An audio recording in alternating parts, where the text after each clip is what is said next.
Back in the late 90s, there was a glut of CDs released, mostly unofficial, of emulator ROM files, emulators, and other kinds of retro-related things. Working in a computer store at the time, I was usually the first to buy them, especially if they were Spectrum-related. A few stand out, but in this episode, I'm going to relive those days when I got this, Speccy Sensations 2.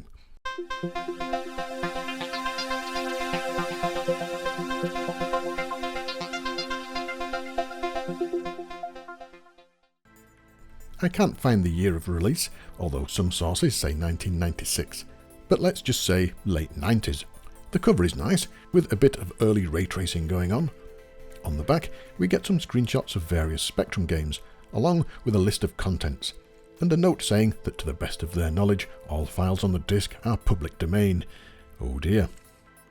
The inner inlay on the back notes that the JPP emulator for PCs is used, and that it's the shareware version, and also you're encouraged to pay for the full one. Inside the inlay, you are asked to read the README file on the root of the CD, but there isn't one. The inlay also notes other formats supported, and it also points to a folder with other emulators, including things like the TRS-80, Amstrad CPC and Auric, etc. Opened up, and the inlay has more details about how to use the disc on an Amiga, as well as other machines. Now this CD is mainly aimed at Amiga owners. Looking at the directory listing, there are the usual Amiga folders such as S, C, Libs, System, etc. And loading this into an Amiga emulator shows the icons and content, including a Spectrum emulator called ZXAM, which I'm not going to run via emulation.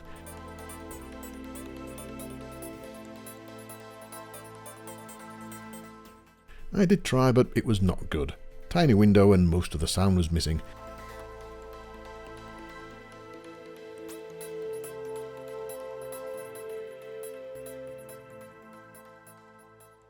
Anyway, back to the CD, and things of interest. An emulator I've not heard of before, MZX. That's probably because it's an Archimedes emulator, or at least an emulator that runs on an ARM-based system. There's a folder called Docs Instruct, which, as you can guess, holds instructions for games, but only 166 of them. In the MISC subfolder, there is a guide to hacking Spectrum games, written by Richard P. Swan, originally intended to be published in Your Sinclair magazine. A very interesting read. It is text-based, so here's a rough copy and paste into Microsoft Word to make it easier to look at. It covers things like different loaders and encryption. There's a Speccy FAQ from 1994, and it covers the usual things for people new to emulation or wanting to know more about the Spectrum. A folder named IBM PC holds the JPP Spectrum emulator, and this is the main one used by the disk, at least for PC users. A Mac folder holds some games and an emulator for the Mac called MacSpect, and a MISC folder contains wallpapers, but very small ones, 640 by 480 usually, and consists of 4 Speccy loading screens per wallpaper, with wallpapers from Ultimate Play the Game, Ocean, Houston, Damark, Gargoyle and beyond. A folder named Pictures contains, well, pictures, and these are split into adverts, circuits, crash, inlays, machines, maps, miscellaneous, people, screens and viewers. You can probably guess the contents from those names, and most of them are not really good quality. The Crash folder just has covers from Crash magazine, but only up to issue 20, and the inlays are small, some just as big as 256 by 346 pixels. Looking at the 00 index text file, which usually indicates these things come from an FTP site, we get the last updated date of March 1995. The other folders hold similarly small files, people and machines for example. The program folder holds tools for various machines. Digging around here throws up some interesting things. There's something called Doomdark, and this is a tool that shows the secret tunnels and characters when playing Doomstar's Revenge. It's a microdrive file, and reading the instructions, there's a lot of things you have to do to actually get it working. There's also something called Moi, which is a tool for uploading and downloading files to a Spectrum via RS-232. All very intriguing. You could, as I did, spend hours just looking through all of the folders, reading the text files, looking at the tiny pictures, and other things, but most people bought this for the games. Yes, the internet was around at this time, just about, and anyone interested in Spectrums that had access to the internet had probably already found NVG. But here was a CD full of games that you didn't have to download, and more. The games folder contains over 5,000 files. Not all games, admittedly, but the vast majority are.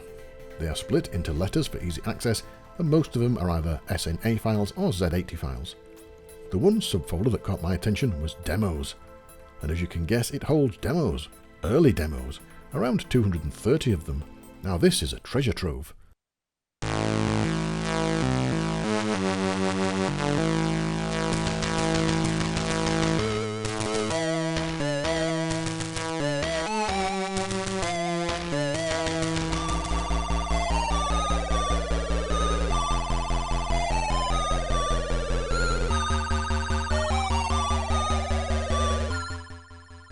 I spent nearly a full night, from about 6 PM to 10 PM, just going through these and watching them.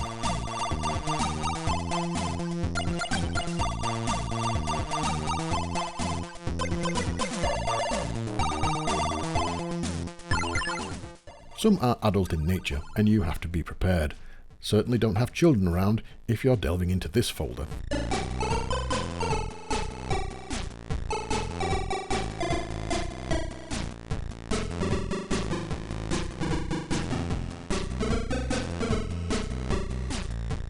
Some, though, are really well done, with nice animation and music. Some are tricky to get going, as the SNA or Z80 files set the emulator to 48K mode, and some demos use the AY chip, which means some SNA files don't have music. You have to fiddle about with the emulator settings to try and get the best thing you can, and sometimes you just can't get it to work. There's a lot of sampled demos on here as well, with the Spectrum screeching out half-recognisable songs.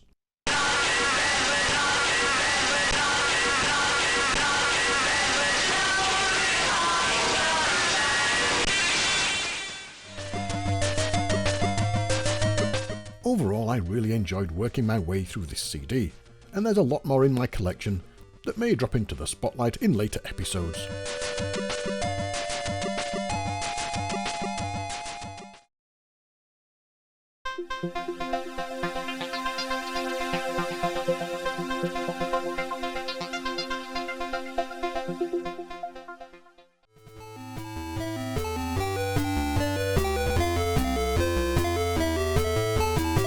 The Yandex Retro Game Battle 2025.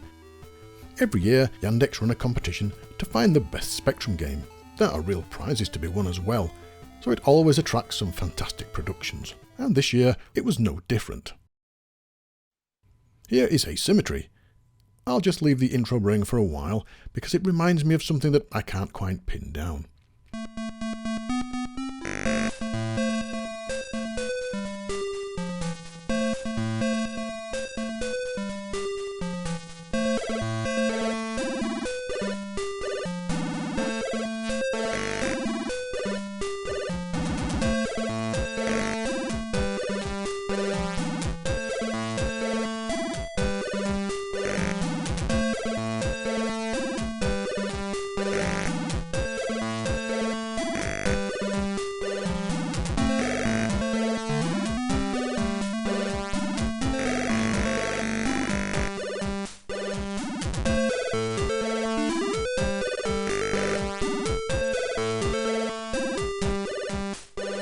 I'll fight to favor mankind.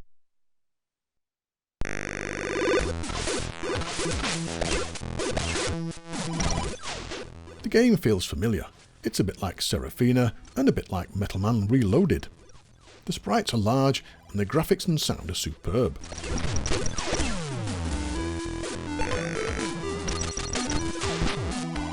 There is a story, but this is a shooter. You can collect extra weapons, shields and health, which you're going to need as the enemy arrive thick and fast. There are simple puzzles to solve, and you also have a jetpack, which is always a winner with me. You do need to keep an eye on the fuel though.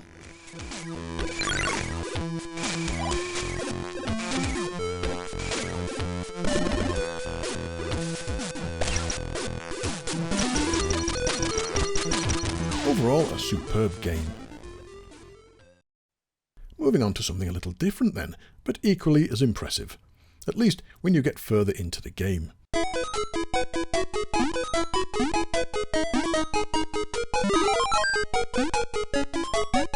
This is Cubics.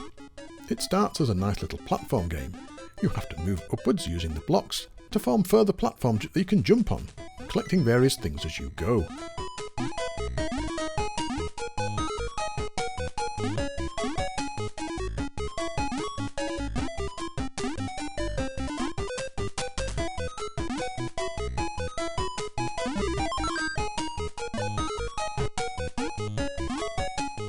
And at this point, the game is good enough. I really like the graphics and the look of this game, and the control is just right. However, when you reach a certain point, the magic happens.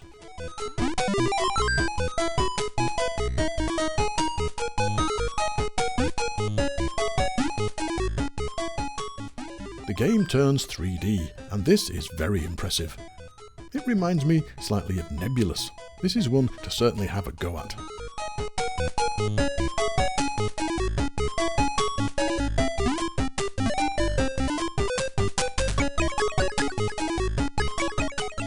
Yandex had 15 games submitted this year, so there are plenty to look through.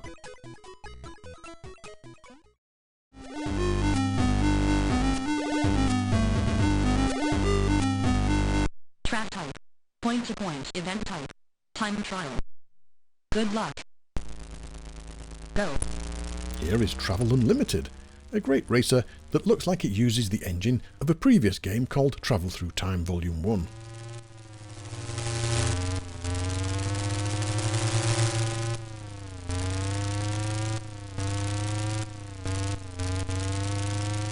First pick a car, old or new, and then head out for the first challenge, a time trial. There are other challenges if you manage to get past this level, which I failed to do.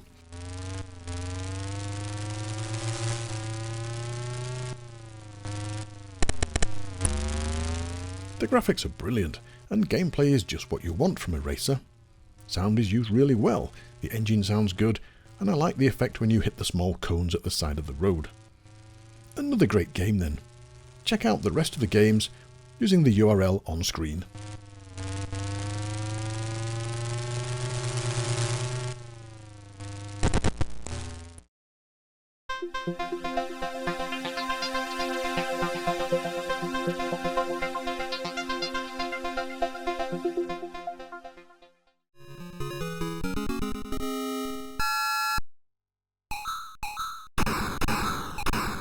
Hypersports was released into the arcade by Konami in 1984 and was the sequel to the popular track and field game.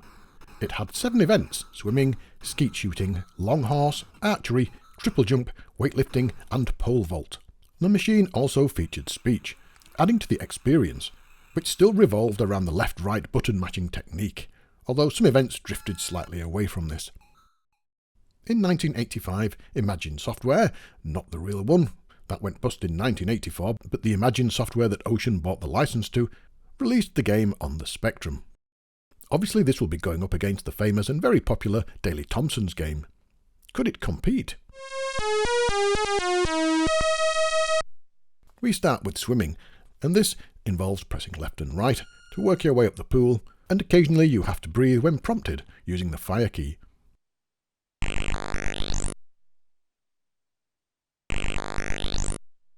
The other contenders are computer controlled, and with a bit of patience, or even first time, if you're good enough, you should be able to get through well within the qualifying time. There's good animation here, and simple sound effects for breathing. However, if you breathe too soon, the player splutters and loses time. If you get past the qualifying time, the next event is shooting, the best event in my opinion.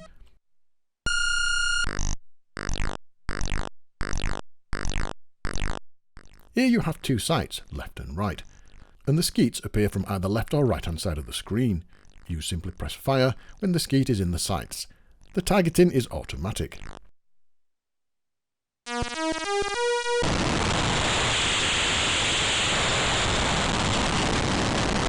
In the arcade, the sights can move separately. However, in this game they move at the same time. The skeets move at different speeds and the graphics are really nice. If you miss, the sights reduce in size, and if you hit, the sights increase, making it easier. And if you get a good score, the player turns round and winks at you.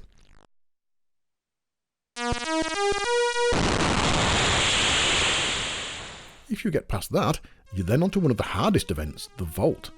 I tried many times to complete this.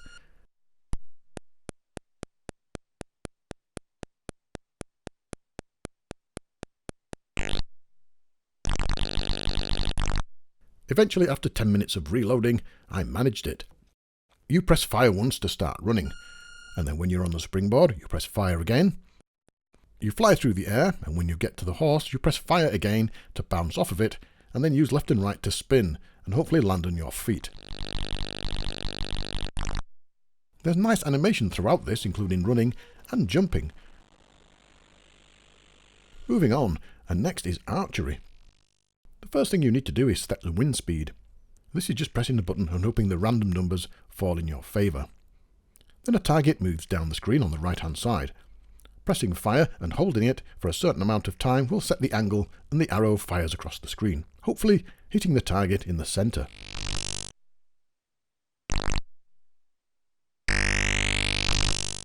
Once you get the idea of when to fire and how long to hold the button down for, it's fairly easy. There's minimal graphics, but it's functional.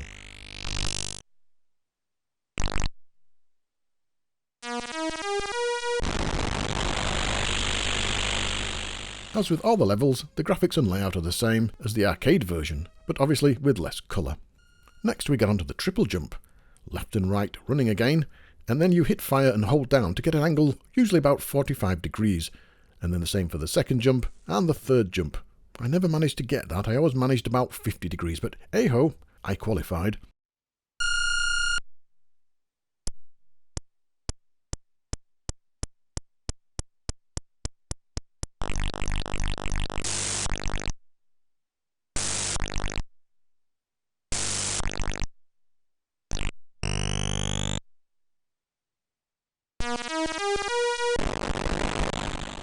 After a bit of practice you should be okay with this.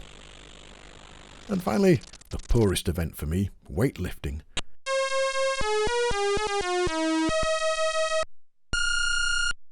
Here you pick up a weight, lightest is easiest, you then hit left and right, and then at certain points of the lift you hit the fire key to carry on.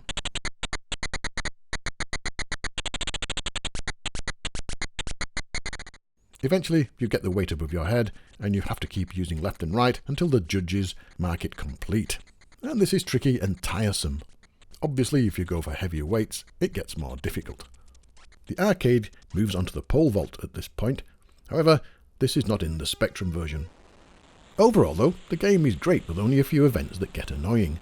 There's nice graphics and sound throughout, and it's great fun to play, even though it doesn't have the pole vault.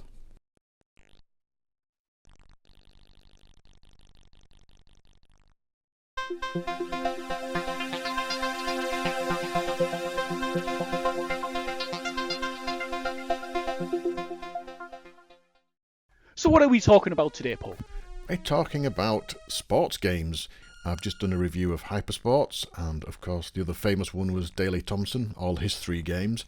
But there were others, lesser known ones, and I just wondered if you'd seen them, played them, what your thoughts were they as good or as bad as the aforementioned games? Can we talk about Hypersports and Daley Thompson's a little bit first? Yeah, sure. So Hypersports was great, wasn't it? I hadn't played it for a while until I did the review, and compared to the arcade, it's very good. Yeah, I agree. It is. I love the clear pigeon shooting. Yeah, there is a slight difference in that on the arcade the targets move independently, so the left and right, the left can go up and the right can go down, but on the Spectrum both can go at the same time, obviously for limitations of the machine. Yeah. But other than that, I think it's pretty good. The swimming's quite good. The weightlifting's crap. I don't like the weightlifting though. Oh, the weightlifting's a joystick breaker, isn't it? the vault as well. The vault, I could never land the vault. There were a couple of elements in there that I didn't like, but overall, yeah, it was a great game. Yeah. Yeah, the vault reminds me of things like the pole vault and Daley Thompson's, where you've got to get it just right of the high jump. They're all very similar, aren't they? Yes, yeah.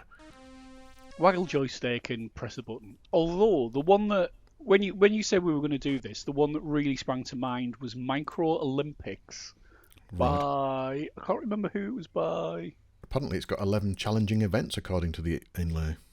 Database Publications Limited. Oh. I don't think I've ever heard of them. Okay, so it says on the cover, 11 events of track and field, obviously a reference to the arcade machine. And then when you load it up, it says, events number 1, running, 2, discus, 3, hammer, 4, javelin, 5, long jump, 6, high jump, and 7, pole vault. Oh, that's 7. The reason they do that... On the multiple different running distances? Yes, that's right.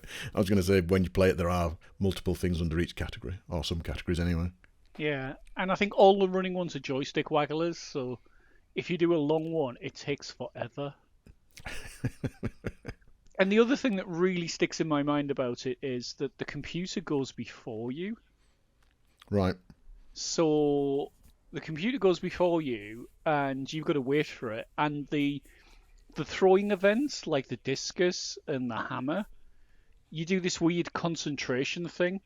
It gives you a random set of keys, random order of the keys 1, 2, 3, 4.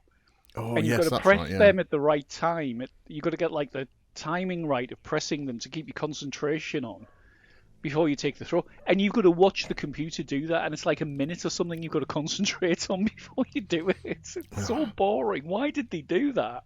Well, they were trying to compete. Obviously, there was a market for track and field clones, and everybody wanted to be on board, really, I think. But yeah, I have played that, looking back at it. And in fact, I did an Olympic special on Patreon with about 6 different games, all varying caliber. And it wasn't the worst, I'll tell you that. Wasn't it? Go on then, tell me what the worst was. Each of them had different bad events. So, for example, Olympic Challenge from Century City, some of the events were quite good and some of the animation was quite good. But some of the track events, it was just a square track and you pressed a button and a little man moved really slowly in one direction and then stopped, and then you pressed it again, and yeah, it was a bit dull, to be honest. The other bad ones, Olympian by MyTech was quite okay. Now here we go. Now what do you think the Olympics by CRL is going to be like? Rubbish. I tell you what, it's got one very good feature in that it outputs to the Sinclair ZX printer after each event and tells you where you're up to and what your score is. And it gives a screen dump of the winning sort of picture of the race or whatever it is. The only downside is when you load side 2, it asks you to input manually the scores. So you just put you winning everything and it carries on as nothing's happened. If you cheat, Paul. Obviously, if you cheat. Yeah. But the CRL one is mainly UDG 8-pixel graphics. I really liked it for the ZX print thing. I think it was must be 83. Oh no, when was the Olympics? 84, wasn't it? Yeah, 84 would have been. UDG graphics in 84 was a bit unforgivable, really, considering. Yes. Yeah. Unless they were trying to get in on the market early by doing it in 82. I also found on that game it's got a secret backdoor because it loads code, and if you try and press break, it crashes. However, there is a secret backdoor which I found. If you type in a certain thing in the high score, it breaks and you can list all the basic. Oh wow! Is it in basic then? Yeah. Yep. Yeah. Isn't there a poke that stops you from being able to press break in basic? It's probably that what was used in this game. When you are asked to press enter or C to copy, you type in MJB 10668, and MJB is the initials of the person that wrote it, Matthew Bradshaw, and I don't know what 10668 is, but if you press that, it then just drops you back to basic and you can list all the listings, list all the program. Oh wow! So were there any really good Olympic games that you did other than Daley Thompson's? Yeah, the one that was average and it could have been much better was Sports Hero by Melbourne House. I don't think it was based on the Olympics, but it was a sports game. The graphics were good. It all seemed to work quite well, apart from the fact it was silent. There was absolutely no sound in it. There were the later ones. Some of the later ones weren't bad, were they? Winter Games and Summer Games by, was it Epic? Epic, yeah. The animation on different things varies. Sometimes you get good, sometimes you don't. Sometimes it's stickmen, sometimes it's not. Yeah. So none of them really came up to the quality of Daley Thompson. And Hypersports, really. Combat School? Combat School wasn't bad. It was very, That's very not difficult. an Olympic game. Well, no, it's a sports game, though. It's a joystick waggler. Surely. Okay, all right, okay. Does it not count? Is it like Harry Attack not being a scramble club? Here we go again. Just couldn't believe you missed out Harry Attack, Paul. So, despite the fact that we've thought about and played loads of different sports games, the best two are still Daley Thompson's and Hypersports.